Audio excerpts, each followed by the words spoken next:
Hello, Yella. Hello, Jan. Welcome to Jan. He's the guy behind Ayala and the driving force for cycling in Stilbaai.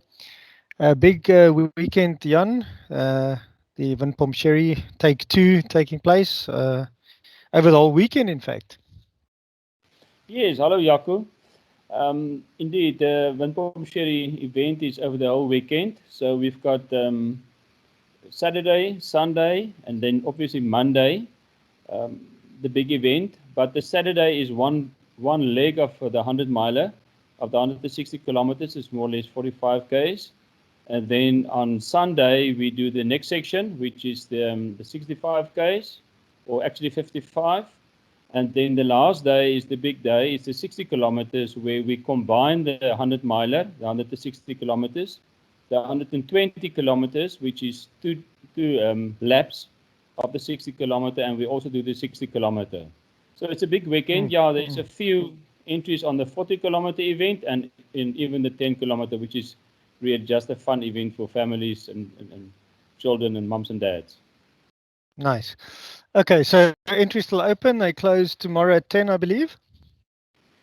Yeah, the entries are still open. I've just spoken to Bushi from Entry Ninja. We indeed will close at 12 o'clock tomorrow.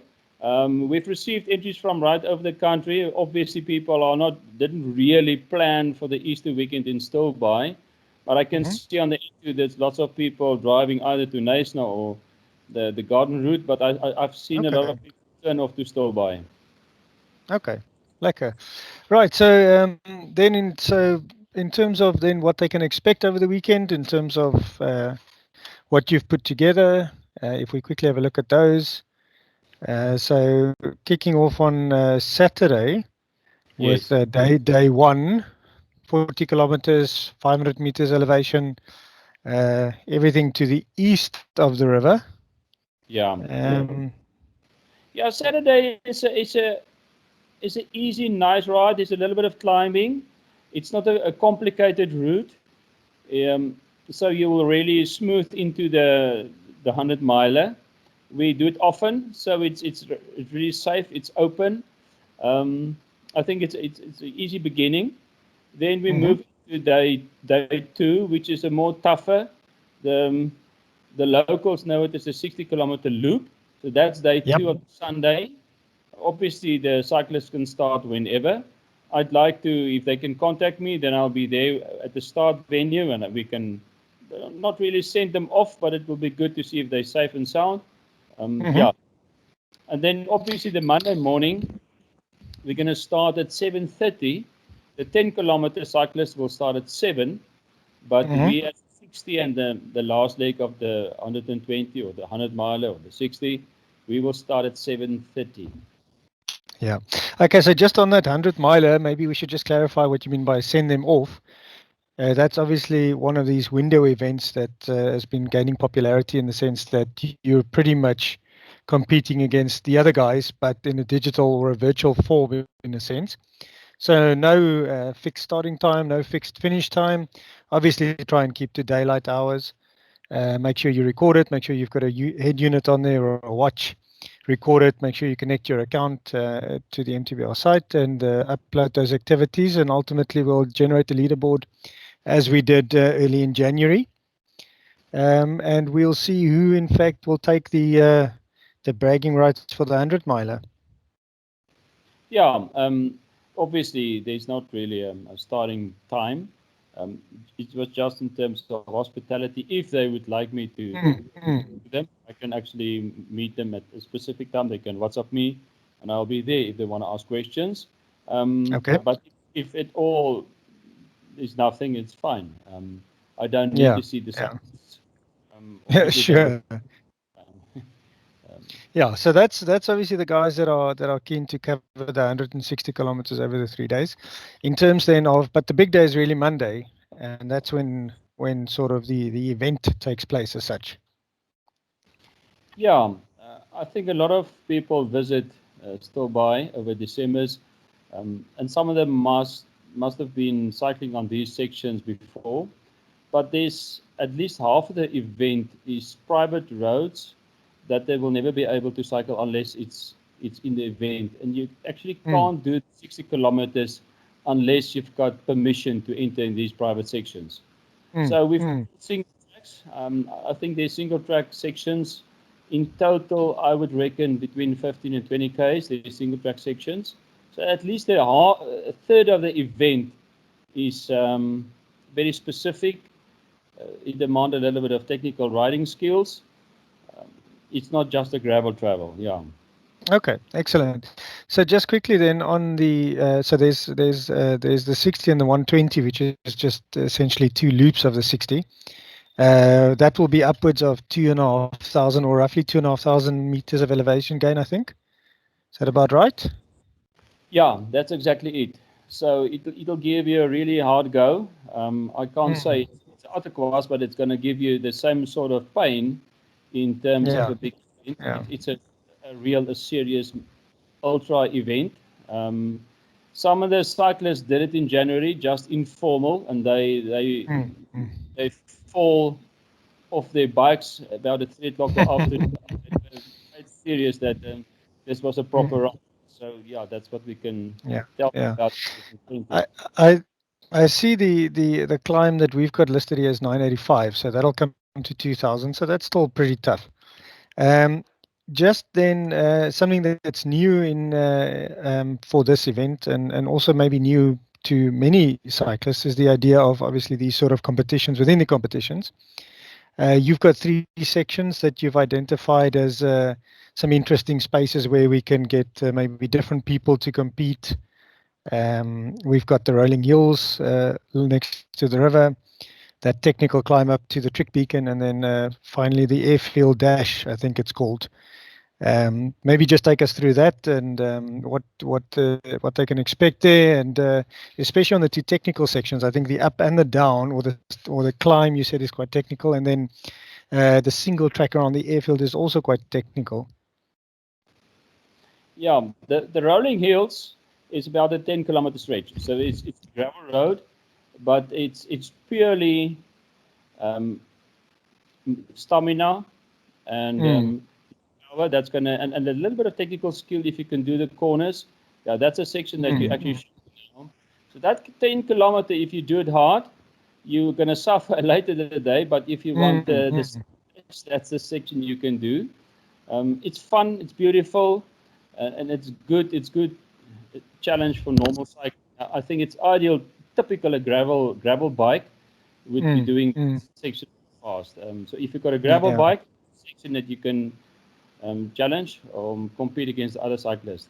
The second leg is 4 kilometers, maybe a little bit less, but it's typical limestone. So you can see you cycle practically from the bottom of the river up to the trick beacon. I've discovered that section about 10 years ago. We've cleaned it. It's a single track. It's amazing. In my age, I'm still cycling it. It's one of the best challenges. You'll know when you're up there, and we've actually right on the rocks. You are now on. So that's a nice technical skill. I mean, if you've got the legs, that's a thing to do.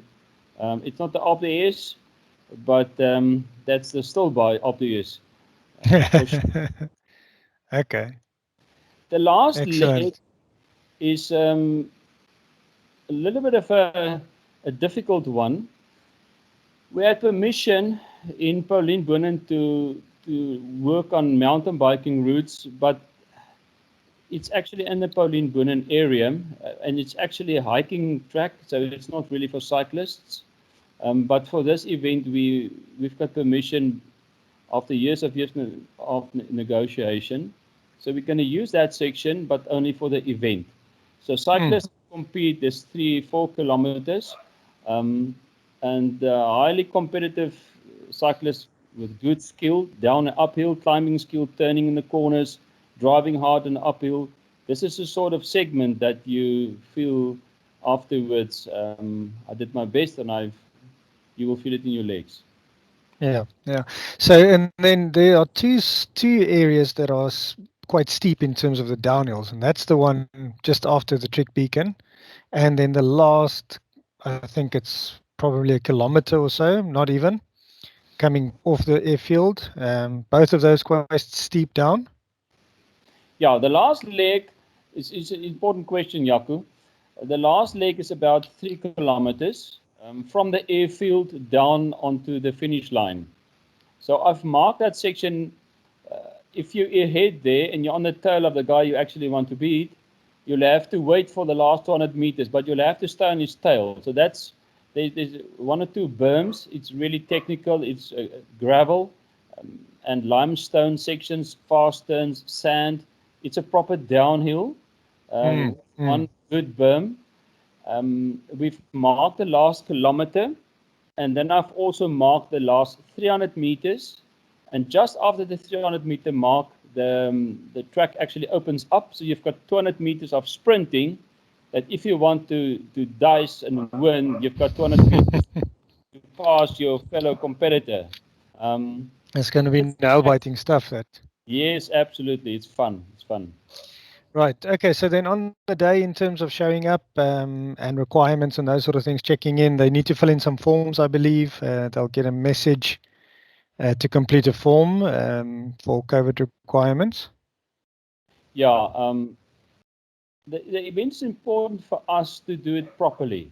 So we've got also all the health and safety officers, the police, the local community. There will be a event tent, a race village, where people can do their registration from 6 o'clock. So if there's late registrations, only the Monday morning from 6 o'clock in the morning. The race started 7:30 and 8 o'clock, the 40 kilometer. So that unfortunately they have to do the paperwork and then apply the COVID rules. We can't do it without the rules because it will just be unfair in terms of somebody else's health and safety. Yeah. Okay. So then masks at the starting line, and while they're in big groups, and then as they obviously move out, they can take those off. Yes, we've seen this in Europe. We've seen it all over the show of cycling. So yes, mask in the race area. After the start, it's a Le Mans start. There will be a police, actually traffic department vehicle right in front of them for the first 2 kilometers. The traffic vehicle will turn off, put off the siren, and then they will be going. And I think just after that, they can actually take their masks off. Their heart rate should be, if they're proper cyclists, at that stage, the heartbeat should be 70. So there's no reason for cycling with the masks. They're fitter than me. Yeah. And after that, the heartbeat might rise a little bit. Yeah. Okay, and but it's pretty much sort of sprint dash finish and then get your stuff and head back out. We're not having lots of people at the finish line, obviously. Yeah, there's for families. There's stables. We actually at stables. The venue is there. There's a restaurant, so the families can wait there. There's a playing area. We will, however, have a prize giving only at 12 o'clock for the 60s and the 40s and the 10s. And we'll wait for the 120 kilometer event later on. So, okay. So, yeah, I cut you off there for a second, but we'll be back in a minute. Okay, so in terms then of having individuals at the, so you say there is some space for people to wait for their, I don't know, wives and husbands and dads and so on. Okay, all right. So they can. It's a proper restaurant. They can have nice food, nice coffee. Even early morning, there's a breakfast. They will have a breakfast for us. Okay. But it's a restaurant, so it's just next door to the race village. Okay. Right. Okay. And then anything else we need to add at this point that's relevant that we might have missed? I think it's just proper. The great thing to say is, I mean, MTB routes have helped me to sort of develop in my mind the whole concept of virtual racing and how we can use new technology. So I must actually thank you and the initiative that we can actually have this. I don't have the skill to put those routes onto what you name it, the demonstration you've got here right in front of me. So it's lucky to work with other people in the community, the mountain biking community, the cycling community. And I think this is the way forward. We don't have to be king of our own castle, but it's for me, it's one hell of a nice challenge to work with you in the Cape, and we develop this sort of product. alongside your ideas. Yeah, I think I said to you before as well. I think you've done a lot of work there, and I think it's almost sort of at a pivot point for me when it comes to Stilbaai in terms of that it's sort of been lagging the opportunities and lagging what can be done there. And I think you've done a lot of work in preparing the minds and attitudes of locals to the idea of having all kinds of new adventure style events around the town. I think it's often sort of where you've got an older community. It's sort of people aren't always that keen to have a bunch of foreigners or outsiders come and take over their town. But I think the attitude is changing, and I think that's a lot to do with the work you've done there, whether it is with the municipality or the traffic department or whatever the case may be. But that sort of windows or those doors are opening now to really develop Stilbaai into what it can be. Yeah, it's for sure. I mean, maybe we're 20 years behind.